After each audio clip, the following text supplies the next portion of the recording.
So, I'm often asked why I do what I do. Why is this so important to me? And the answer goes back nearly 40 years, to the 10th of May, 1975.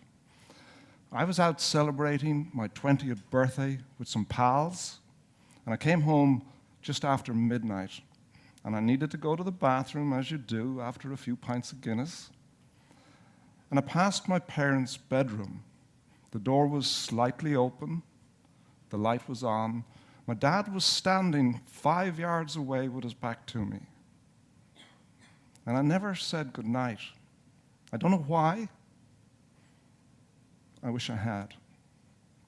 The next morning, I got up, and my sister told me that my mum had taken Dad to the local hospital. He wasn't feeling well. Now, this was back in the 70s, so there were no cell phones. So we had to wait for what seemed like an eternity.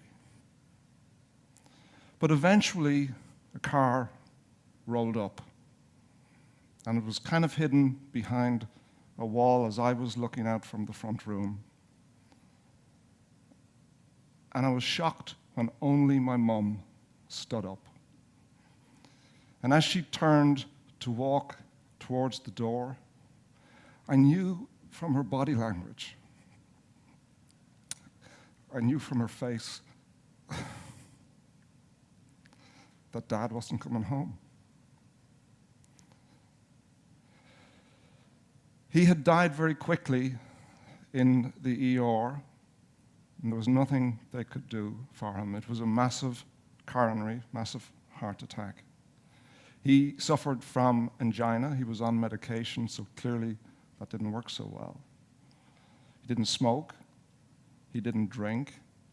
And that was a pretty big deal back in Ireland in the 70s. He had a very good diet, I believe, for the 70s, but he was probably 10, maybe 15 pounds overweight.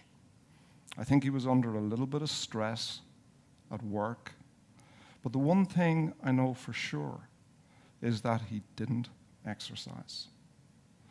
Like most of his contemporaries then and now, he retired from exercise, from playing rugby, actually, at about the age of 32.